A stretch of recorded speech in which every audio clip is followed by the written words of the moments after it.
What's up, geniuses? Welcome back to For the Record. I'm your host, Rob Markman. Now, today's guest, I first got put on to him. First met him in 2015 when he dropped his Sub Trap project, all right? Right there, I learned this is a guy that questions everything. This is a guy that takes conventional wisdom, puts it on his head, spins it around, and examines everything from all angles. And there's no different with his major label debut called Is He Real? And there's a question mark at the end. All right, that question mark is important. He's here today to break it all down. I got a lot of questions for him. Yeah. All right, and he's here today. IDK, man. Yes. Welcome to For the What's Record. up, man? Thank you. How you feeling, man? I know you're in the middle of a tour right now, man, so I know you're city to city with it. I'm feeling great, actually, man. We just did New York yesterday. It's the biggest venue I've ever headlined, and it was amazing. The love was crazy. It was packed out. I mean, so many people came to see me, so I'm feeling good. I'm off good energy right now. That's dope. First, I want to congratulate you. Privately, I had during our conversations, but in June, you announced a partnership with Warner Brothers. Yes. And I know it was a long grind. I know there was a lot of questions about where you would sign. Mm-hmm. What made you choose Warner Brothers and what made you sign in general? Because you're a guy that has a lot of your own ideas. Right. I think that's a good reason why I kind of did it the way that I did. Originally, man, I had like an offer from like Good Music. I was talking to Top at TDE. I was talking to a lot of different subsidiary labels and basically trying to like figure out what I wanted to do. And I always felt like, damn, okay, maybe if these people kind of like was my like co-signer could help me get, a little bit more attention or tap into a fan base that already exists. Not realizing how much control that I already had and things like that kind of like I'd been working on for a while. So the whole time I've been building my own brand. And after a while, I kind of came to the realization that it was like, you know what? I can just create my own thing, which is Clue.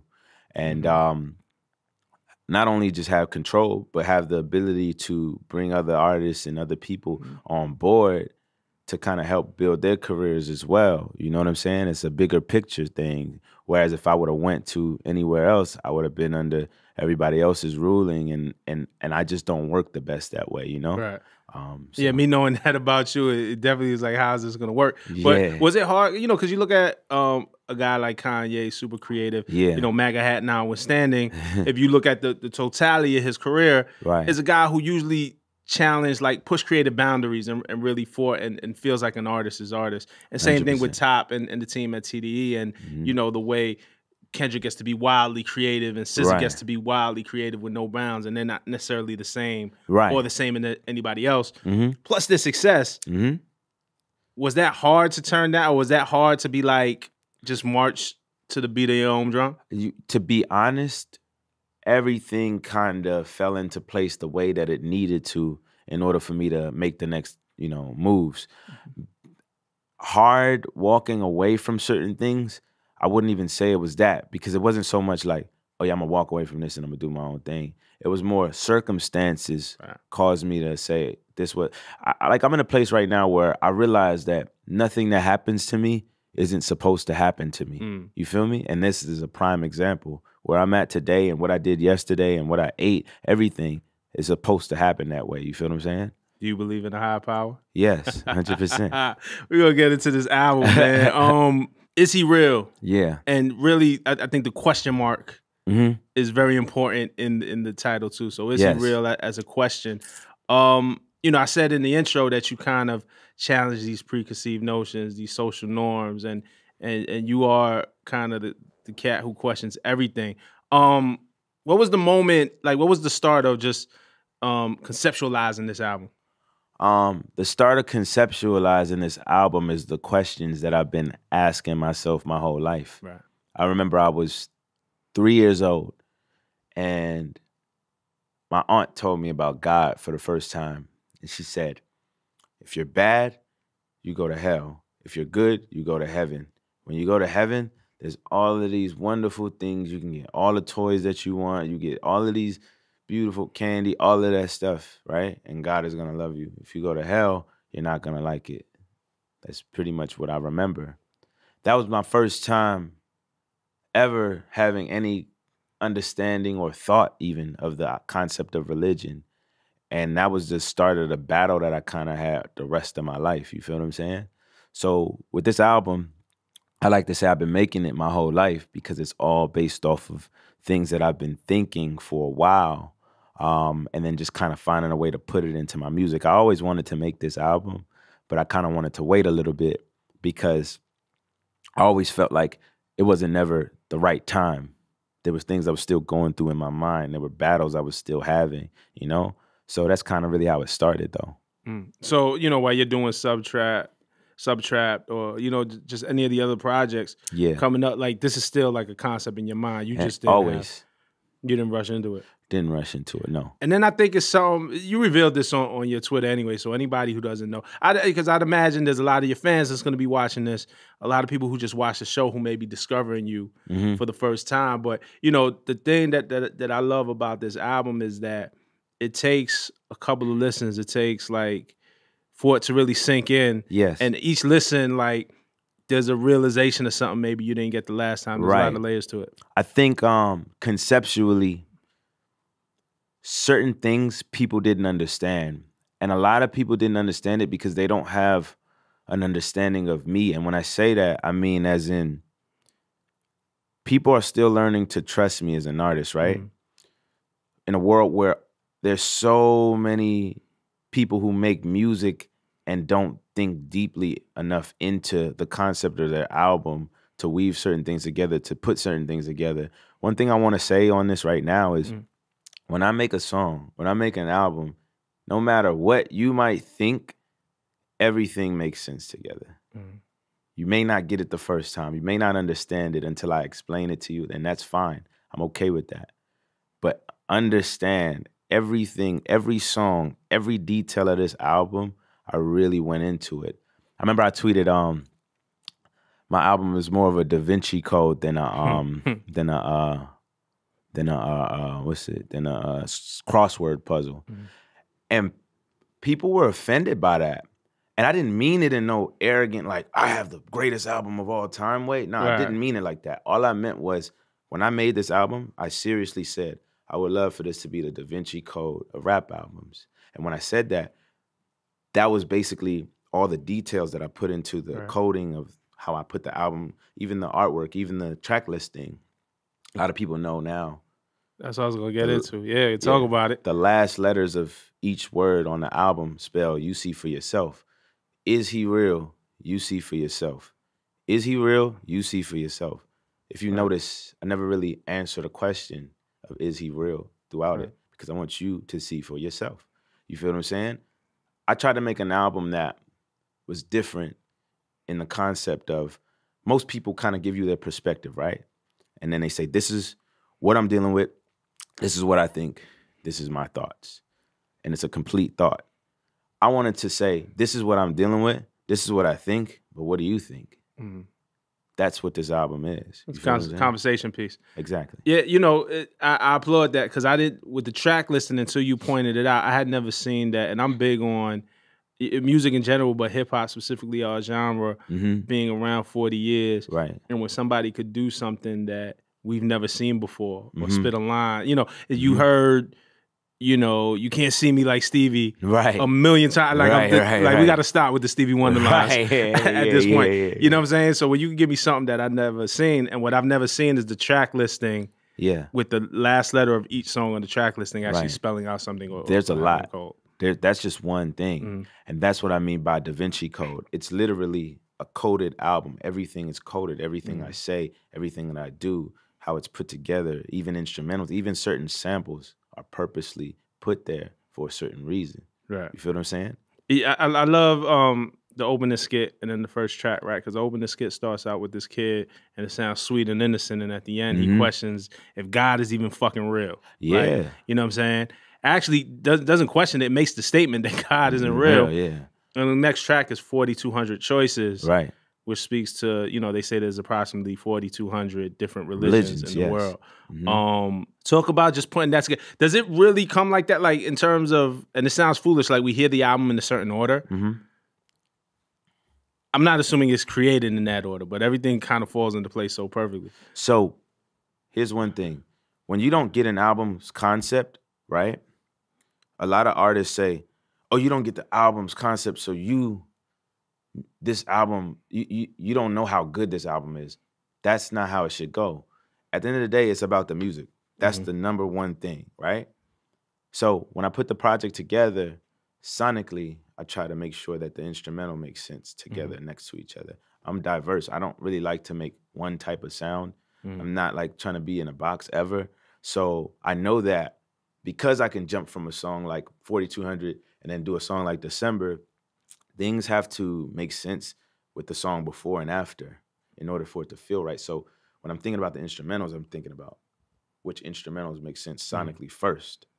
Then lyrically, which songs make sense next to each other. And if I don't have this particular song, what makes sense to put right here? What do I have to write? What do I need to do to make this whole thing come full circle? You know what I mean? That's how I usually do it. And then the visuals play into it, like a visual like 24. Yeah. I mean, there's a lot of religious imagery. There's the apple, there's the snake, there's the reference to Matthew 6:24. What inspired the song and the video for 24?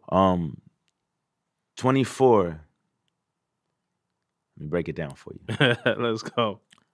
My mother's name is Julia. Her last name is Lynch. 24 is short for Matthew 6:24. My mother's last name is Lynch, like I said. I keep saying running back, running back, running back. Running back, 24, Lynch, Marshawn Lynch. You see what I'm saying? But Matthew 6:24 is what it really all boils down to, which is you're basically, let me break it down. I can't say word for word the quote, but the Bible quote basically says, you cannot serve two masters, God and money. It's like you have to pick one. And that whole song is about money. It's choosing to go that route. You feel what I'm saying? With all of the religious references and things like that. That's to hopefully spark some idea that there's something deeper than a song about running it back and money. You know, that's all that's there for.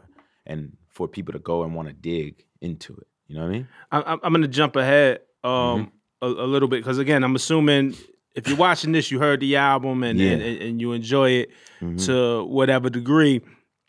But you know, there's like deeper meaning, there's deeper discussion, the eye-opening shit, talking to the creator of what we're fucking with already. You mentioned your mom, Julia. Rest in peace. She's a driving force for this album, and we get to a revelation towards the end. On Julia, we learn, you know, and that's a deeply personal song. And yes, I read something where you said that you had to kick everybody out when you wrote that song, and you can only do it in one take because you couldn't muster the energy to do it twice. You know, it's a story, and then at the very end, we learned that your mother passed away from AIDS, and even at the time, you didn't know that. You had to find that out after the fact of what she really passed away from. How did you decide to share something so personal? Honestly, I always knew I was going to write it. For me, my therapy is writing music. It's not so much like I want to be, you know, the richest person in the world. That's why I'm making music. It starts off as therapy. But I never found the right instrumental, and I knew it was special. It had to feel special. When I heard that instrumental, shout out to Thelonious Martin, he made it, and originally it had drums in it. I was like, yo, take the drums out and send this back to me. And he sent it to me. And I remember I pulled up in my car listening to it, and I pulled up to the driveway. I sat down, I listened to it, and I started tearing up because it invoked some type of emotion that no instrumental has ever done that to me. And I was like, it's time. So started writing the story, everything, and what I wanted to lead into. And then when I got to that part, it was like hard, man. And I knew, I was like, all right, I got to record this someday. Gotta figure this out. And when I did it, it was like nobody really knew. So I didn't want them to hear me say it for the first time, trying to record it. And I didn't know I was going to do it in one take. I was just like, I don't know, you know. And I rapped it, got to that part, and I just said it. Right. And my engineer was just like, oh, shit. Wow. That's kind of how You know what I mean? It's power in that, man. And you know, I think fans who are going through something, maybe even not the same, Yes. a similar situation, it's Mm-hmm. a release in a Right. lot of ways. Like that's a voice for 100%. a lot of folks. 100%. And then right before that, but it gets deeper, right? Because Michael, what the fuck, Michael, what the TF, Mm-hmm. comes right before it. Like it really kind of tells a story. Mm-hmm. And you know, I just want to go through this lyric real quick Mm-hmm. just to illustrate the depth of this story Right. and the scars that it Yeah, caused. yeah, 100%. My stepfather texted me and told me that my mama died. Ain't had a balls for a call. Now he just taking the house and the wealth, keep the life insurance bread for himself, had the nerve to move a bitch in the house and told my grandma and grandpa he kicking them out. Yeah.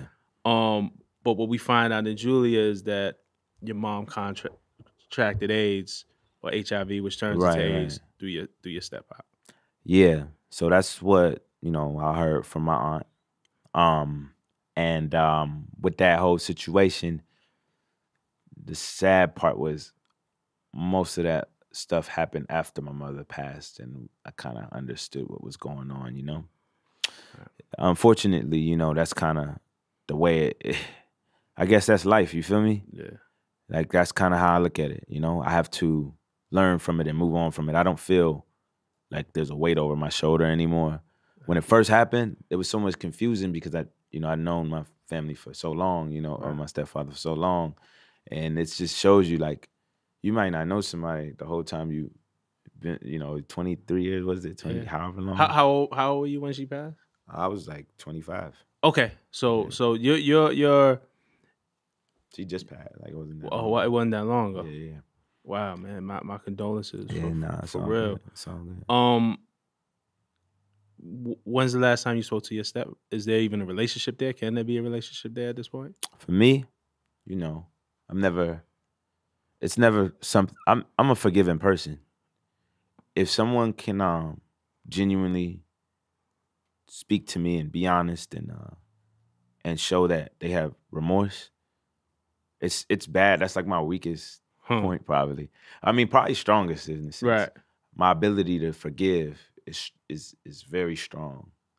You feel me? Yeah. So I'm not sitting here saying I'll never forgive. I'll never I hate you forever. It's never that.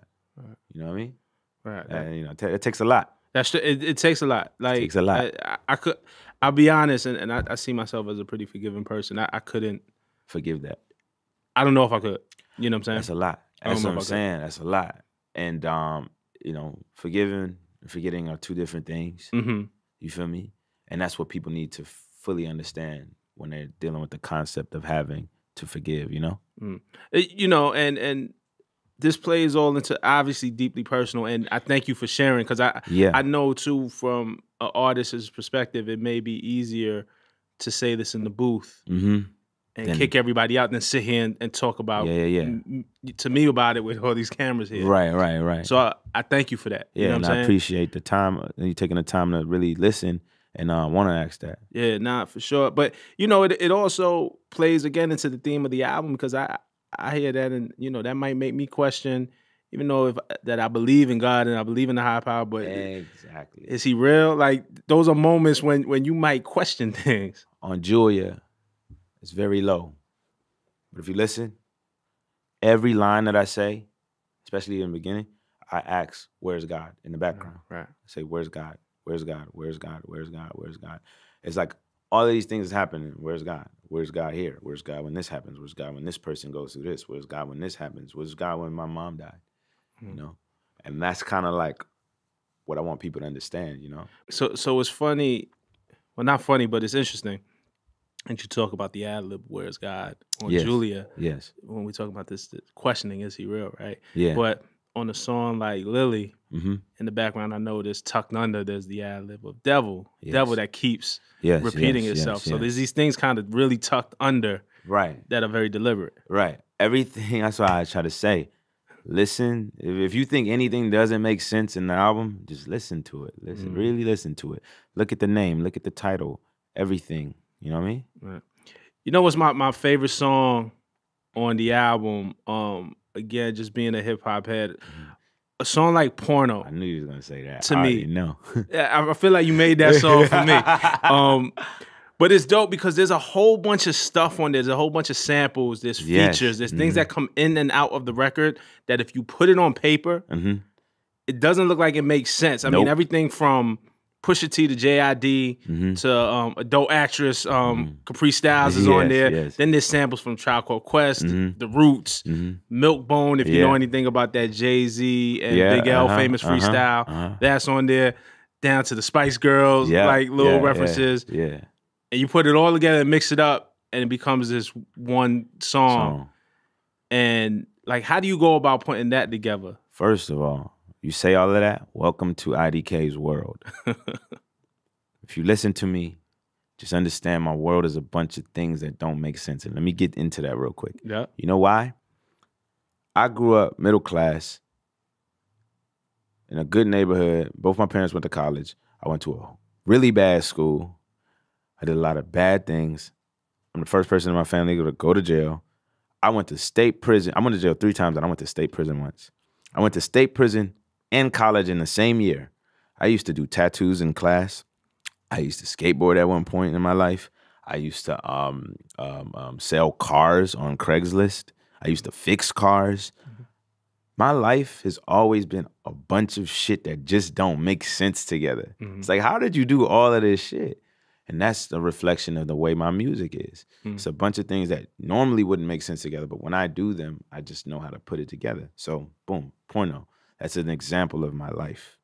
All these different things, all these different elements, and all these things put together in one song. You know what I mean? I loved making that song. That's probably, I had the most fun. I had trouble with the hook. I was trying to figure out the hook. And I thought a lot more than I normally would think about a hook.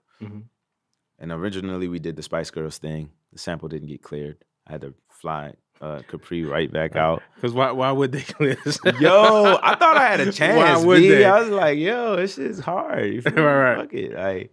Nah, it didn't get cleared. And then we redid it, and I rewrote it, and I had Capri come back and do that again. And then when I heard it, after it was done, it was like my favorite thing because the way it comes in, you thinking it's going to be one way, then it switches up, then it comes back. And I say all of this stuff about porn and all that to say that I was exposed to porn at the age of 6. At the age of 6. You feel? Most people I know in this generation been exposed to porn early. Well, it's just so funny because it's right there for you. Like, I remember my generation, before the internet, damn, I sound so old. But, you had to go get a magazine or get somebody to pay for the dirty channel or get a tape from somebody. Like, you had to go out your way to get that. To really kind of get it and plan how you was going to do it and not let your parents find out. Hell yeah. But now if it's on Instagram. Onlyfans.com. Right. See. /IDK. I really have an OnlyFans account. I don't do nothing on it, though. That's a whole different conversation. That's another conversation. You feel me? Your publishing must look like hell on this track, though. I ain't gonna lie. That I knew I was gonna sacrifice that to the hip hop gods. When I made that joint, I was like, yep.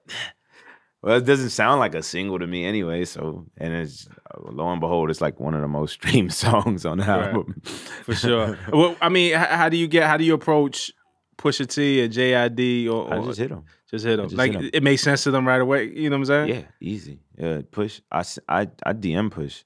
And then I just said, hey, bro, got this song. Think you sound good on it. What's your number? And he gave me your number. Texted him the song. He didn't respond back. He's like, all right, I'm going to listen. He didn't respond back. And usually when you don't get the response back, it's like, I don't want to tell you I don't like this. Right. Sometimes I didn't get the response back.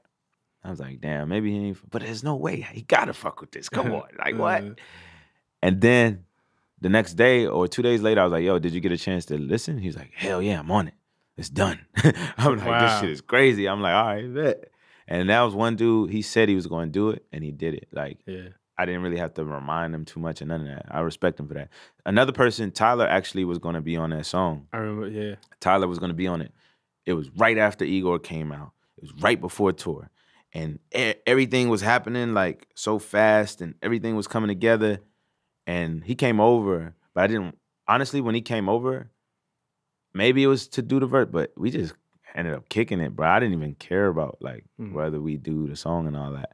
And then eventually J.I.D. sent his verse. I was gonna try to squeeze both on, Right.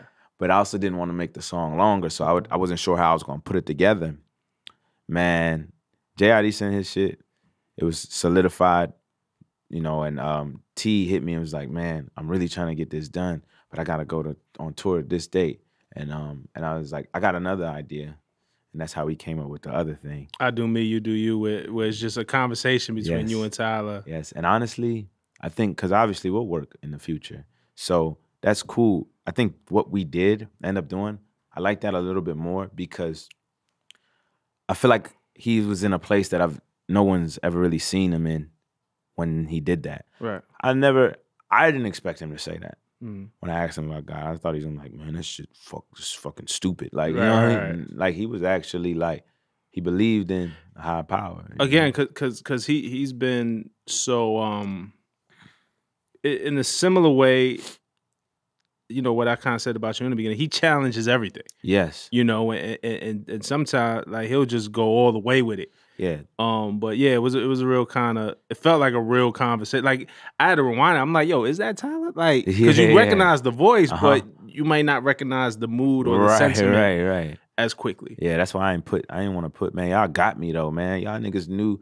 the fucking track list and the features before the album came out. That wasn't me. I'm like, how the fuck did these niggas? I was trying to conceal that. I just wanted niggas to listen and shit. I was like, I went on about Genius. Yeah. It wasn't me. I swear. No. I'm not saying you. No, but it's weird because again, we have the community who really like, no, they're investigating. Listen, man. But I know I got to hear the album early. Yeah. So I ain't want you to think that I left the album. I knew for sure it wasn't you. I knew it was the dudes. You know, I respect y'all though, because y'all make the world go around over here. You feel me? So it's all good. I ain't mad at it. But damn, y'all got me, man. Y'all spilled the beans on my ass. One thing that I didn't spill the beans on. You had actually talked about it on the original version of the album. That there's a Frank Ocean sample that you tweeted about, like that you couldn't get it clear, you couldn't get it done. Yes, man. Can you kind of explain the situation? Because that was cool too. Because just to preface, when you played the album for us originally, you didn't say anything. We didn't get the name of tracks. Right. We didn't get features. It was none of that. It was just kind of like, just listen and make your own decision. And, you know, it was a moment. It was like, yo, is that Frank? Yeah. You know what I'm saying? And so with that whole thing, man, with Frank, man, so to clarify it, it was an unreleased verse. Right. But technically a sample. You feel what I'm saying? And it was done. It was on Julia at the end. It was like beautiful, man. Beautiful. Everything was perfect. And so a lot of people probably would have heard it and maybe looked at it as a feature. You feel what I'm saying? But it was really an unreleased verse, but the way it was done, it would be considered a sample. Right. Because he didn't record it for the intention of that song. You had to take it from another record and apply it to yours. Basically. And what happened was it's like time to get it cleared, and it's getting closer and closer. I feel like it was the day I had the LA listening. Dan, his manager, DM'd me. He's like, yo, I understand you trying to get this, blah, blah, blah, woo, woo, woo. Yeah, what's the word? Like, what you trying to do, blah, blah, blah, da, da, da, da. And I'm like, oh, that's crazy. Like, we've been trying to. So, sent him over the song. And then he actually heard the whole album and everything. We were waiting for the answer, and time was cutting down. And it was like the last minute. We had to make a decision. It's either not put this out with that on there, or try to like think we can like replace the album. But the problem is that it adds more time to the album, so it's not easy to swap in DSPs. If it was the same exact time, then you could swap the audio out, no problem. But you couldn't do it if it was a longer song, if the song was longer. It made the song longer. So it was like, you know what? It's all good. It was beautiful, but it doesn't make or break the song. It just adds. You know what I'm saying? The day of is when we heard something back. But by that time, it just was like, whatever. Right, okay. You know. Did he say yes? It wasn't a yes. It wasn't a yes, but it was more like niggas see what we doing, like fucking with it. It could have been more of a conversation, but it was kind of like dead. You know what I'm saying?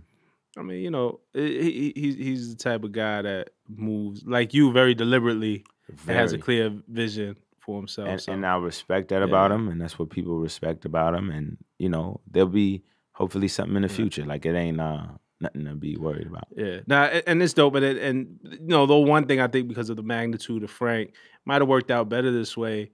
Yeah. Because I heard the version with Frank, and you're like, oh wow, like okay, Mhm. new Frank Ocean. Mhm. But I love the way the album ends, because it's just you. Right. Right. You know what I'm saying? It draws me closer to you Right. without, you know what I'm saying? Right.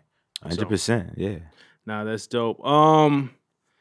Yeah, man, let's get into the shits. Digital. Mm-hmm. There's so much here. Just I think about the hypocrisy of our system of justice and what does justice really mean, Yeah. and you know, cop killing Yeah. me. That's not a crime. I sell weed. I'm doing 5. Yeah.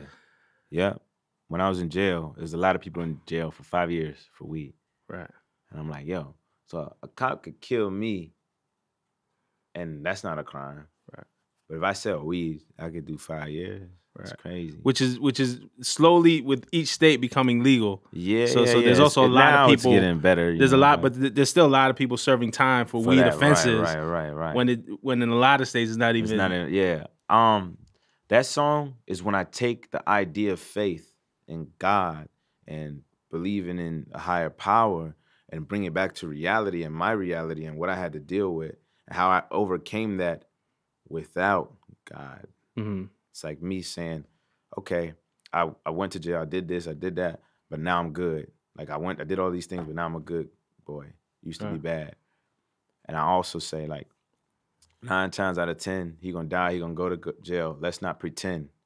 Everybody starts as a kid with a pure heart, then they turn to him. Mama died, Papa died, all a nigga know is sin. Traumatized, freedom jeopardized, he just wanna win. It's like everything that is supposed to be bad is making me who I am, and I turn it around and become something. Again, where's God? You know what I'm saying? That's literally what that whole thing is about. You know, I feel like though too. Again, just even the cop killing, like we see it every day. Like I think so much of the courtroom too is there's that kind of that hint of, you know, like swearing Right. on the Bible before you take the stand. Like there's God and there's religion in the courtroom. Right. And you know, where is he? Where's the justice? Where's the God? You know, we just seen you know, Dallas police officer who killed a black man in his own apartment, both him Jean, and he you know, she got sentenced. But then, I mean, we just see this other killing right now, Tatiana Jefferson, like getting killed in her home house. And we always have to, like, where are we going to get justice? And then if we get justice, is the justice even sufficient? Or does it match the crime? And we like to, we're taught that God is in the courtroom and God is somehow a part of justice, but I don't know. Yeah, that's very real, you know, and I feel like it's in a lot of the things that we do. We incorporate the concept of God and religion, not knowing that certain people don't. That doesn't matter to certain people. They're still gonna go on that stand and lie. It doesn't matter. You know what I mean? What do you think on a song like Cable, right? Where you rap, why every time I see a white person, I question myself, like, am I going to scam because I'm black? Yeah. When I put the white voice on and ask him for directions, he gives it to me with the dap. There's so many times when I was younger, now I don't care as much, where I would feel like if I walk up to this white guy, I feel like I'm too intimidating to just be able to walk up to this guy and ask him a simple question. Right. So I have to change my posture. I have to change the way that I present myself to him. And I gotta come at him with like this, yeah, hey sir, you know, is there a way you could tell me how to get to 4th Street? Right. And he's like, oh no, it's cool. It's just go right there. Then dap me up. Right. It's like I'm like prepared for racism or to be judged, you know, right, before I even get into the situation. And sometimes I'm accurate. Sometimes it's like, nigga, you know, they're definitely looking at me a certain way. But there's a lot of times when it's not the case. right. But then I turn around and say, The problem is basically because I didn't have to do that, but damn, man, at the same time, I could make this wrong turn, go to this gas station somewhere in Mississippi at night, not knowing what the fuck is going, you know what I'm saying? Just to pump my gas, I could really, in this day and age, this is really could happen. I could really get lynched still. Right. Like, for real. Like, it's not the biggest, like, it doesn't happen every single day, and it's not like, but the fact that it can happen, that's crazy, just for being black. Right. So, of course, I'm gonna have my guard up, nigga. Right. You ain't getting in the ring with Tyson and don't put your guard up, nigga. Right. You know what I'm saying? Still, you seen 50-year-old Tyson out there on the gram. He still got it. Yeah, he still got it. Nah, you know, and that's what I appreciate about this album is the potency of the message and how it exists in this kind of philosophical realm of religion. A lot of it is heady and in your head, but a lot of it is based off of real life experience as 100%. well. So you know, you told that line really great. Right. I like to say in this album, I play devil's advocate and angel's advocate. I'm playing like both sides. I like that angel's advocate. Yeah, it's literally. I'm the type of nigga to be honest. I can go somewhere and argue about something on both sides equally. Right. Like I can see other people's point of view. Like when it comes to things like racism, and even to be able to put that song together that way, it's literally both sides.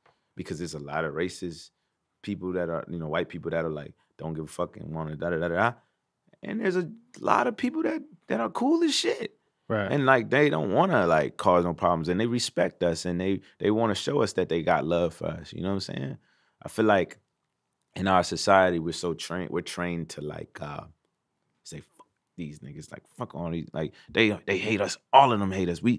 And I understand why, obviously, shit we went through. Right. But I just know that the solution is gonna be when we understand that that's not the way we have to be. Right. We got to get it out of our system now, probably for a little bit. But once we get it out of our system and we can see clearly what we need to do, that's when the real change is gonna happen. You feel me? Hopefully sooner than later, man. I hope so. We need it. Again, man, I want to applaud you on this album. Like it's a dope hip hop album. Thank you. That feels very 2019, 2020. Like, and it brings me to kind of the last thing I wanted to discuss with you. You put out this list of the 30 greatest rap albums of all time. And it's interesting because you could always tell, you know, by somebody's taste. Like, I relate to people based off of. And I mean, you didn't put it in order. First, I thought you put it in order, and then me and you was gonna argue because I was like, I can't play Angel's Advocate on this. But I mean, you know, records like 50 Cent, Get Rich or Die Trying, Me Against the World, Tupac, both of Biggie's albums, a bunch of Kanye albums, including Late Registration, College Dropout, 808's Graduation. You got damn near every Kanye album on here. Kendrick Lamar, Good Kid, Mad City. What other ingredients? A Tribe Called Quest, Midnight Marauders, there's some Dr. Dre here. Right. What makes a great album to you? Like, how do you take this list into consideration when making your own? Not so much, because it's like I'm trying to bend the rules a little bit. And I think all of those albums were bending the rules, you feel what I'm saying? That made them what they were. Let me start off by saying the biggest rap album of our generation, period, is Get Rich or Die Trying. That's a fact. Not even, you don't even, I remember being in the 4th grade. That was the last album I can fully remember every fucking body had. Doesn't matter who you are. You had that album. Everybody had that album. Yeah. Remember me? Remember that? Yeah. So that's that. I think the last classic rap album, and because, you know, you got to give music time, was Kendrick Lamar, Good Kid, Mad City. Right. That was the last classic so far. Like, there's things that's come out that can become classics. Right. But that was the last one. You feel me? Like undisputed, undeniable. Right, because it had time. It had time. Like, people were like, where's To Pimp a Butterfly? I didn't put that in my top, was it 40? 30. I didn't put that in my top 30. I think it's his greatest album sonically. To Pimp a Butterfly. Yes, I love that album. But I just don't think it was like that statement like how Good Kid, Mad City was in terms of the culture. You know what I'm saying? And it was more like an artsy thing where a nigga like me, I'm gonna enjoy that Right. and things like that. So that's why I didn't put that in the top 30. Everything that goes into making a great album is hard to explain it, but a lot of it is how good it was, how unique it was for that time, what type of impact it had, you know what I'm saying? And basically how it put that artist on, basically. You get what I'm saying? Like, or those artists. So, you know, the other thing a lot of people were mad about was like, yo, where's Slick Rick and the Adventures of Slick Rick and all these things? And the only reason why I didn't put the older rap albums on there is because of the fact that today, we have to be real, they didn't age like how some of these albums are. So those albums are the foundation, period. I will never dispute that. I was just listening to Slick Rick the other day. I'm like, this is one of the greatest songs ever. Right. Young World. Yeah, Hey Young World, Hey Young World. Yeah, I love that song. And I love a lot of the old stuff. Like, I actually go back to things. Yeah. But are they playing right now? Are the kids still, do they know about these things? Though I will argue, and I think you're right, and plus, you kind of had to be there to experience it. Right. I'd argue, now that I think about it and you say that, a song like Porno. Right. Slick Rick shit was X-rated. Right, like it was called Children's Story, but it wasn't for kids. You know what I'm saying? Like, and you know, I think there's a DNA, there's a shift that happens when Slick Rick comes with the Great Adventures of Slick Rick, and the way he's able to put that adult content in there that makes a song like Porno even possible. Exactly. You know what I'm saying? And that's what I say. If you want to say top 30 most influential albums, now we got to go back. You feel what I'm saying? Now we got to go back to the Melly Mills. Now we got to go back to all of the Rakims. And, you know what I'm saying? We got to go back to that. Right. But as far as what is aging and still relevant till this day, it didn't really start to become like timeless until like the early to mid 90s. And that's why a lot of my list is around there. You feel what I'm saying? I respect it. It's nothing on here that I don't agree with, man. Which makes it not fun because then we don't get to argue. But I respect it. Yeah. Last thing I want to do with you. Yeah. Before we get out of here, I do this with every guest. I put them on the spot at the end. Okay. And ask them to rap me a verse a cappella, but not one of yours. Ooh. Something that inspired you coming up. I was just doing this the other day, man. The only thing is, I might fuck up some words. Of course, that's the fun of it. All right, boom. Hey, yo, the bottom line is, I'm a crook with a deal. If my record don't sell, I'm a rob and steal. You better recognize, nigga, I'm straight from the streets. Because in the street, niggas is starting to look like something to eat. Is it Rob Kim tell Puff you want to see it again? Bend your ass down to the nearest ATM. I had dreams of fucking an R&B bitch. But I woke up early and bounced with all the shit. When I apply pressure, sin, it ain't even funny. About to stick Bobby for some of that Whitney money. Brian McKnight, I could get the nigga anytime. Keep sweating, staring at a barrel on my 9. Yeah. Since them Harlem World niggas seem to all be, what is he saying, found? No, it look like something to eat, nah, right? Since some Harlem World niggas seem to all be, I tell a nigga, God damn, tell your man, mate. Yvette, come up off that watch now. I mean, right now, the only excuse for being broke is being in jail. An entertainer can't make bail. He's broke as hell. I rob ODB, but that'll be a waste of time. Probably have to clap him, run and toss the 9. I follow Fox in a job for 4 blocks. Get some of that money from that new corrupt cop. What Jigga just sold? Like $4 million? That's something to live for. No wonder a nigga putting 4 on that Bentley poop door. Something like that. Yeah. Fuck. The best part was the Fat Joe joint. No, hold on. What did he say? I rob Pun without a gun, snatch his piece and run. This nigga weigh 400 pounds. How you gonna catch me, son? That's hard, man. That's that 50 Cent how to rob, man. Yo, IDK, man. I just want to have some fun, man. Like, it ain't even about getting it right. It's just like, I think getting in the mind of getting everybody in this culture, in this industry to be fans again. Because I think everybody turns into critics. Yeah. And, you know, I think you have a lot of fans, but I think that's because you're a fan of the culture that came before you and what's around you. And that's why you put so much shit into this album, man. But I'm glad we got here to chop it up, man. I know there's so much more. There's so much that we didn't unturned or whatever, but I think this is like a good start to get people to start listening to the album, getting re-examining and rediscovering things that they might not have caught the first, second, third, fourth, or fifth time. And listen, I'm not here to give everything away, Right. because it's part of longevity is being able to find these things over a course of time. So it's cool that I got to do this with you. I said it before, I wasn't really gonna get into all of this stuff. I wanted people to find it, but it's cool. You got it out of me. It's me. You're good at your job.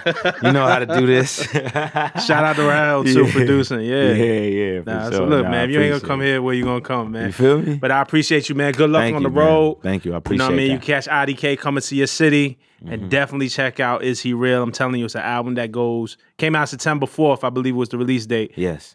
It's an album that extends way past that first week. I know a lot of times we listen to joints for 1 week and put it down. Trust me. Yes. It's going to be around for a minute, man. This is For the Record, though, man. Check us out next week. Toss me in the comments. I'll talk back. All right. Peace.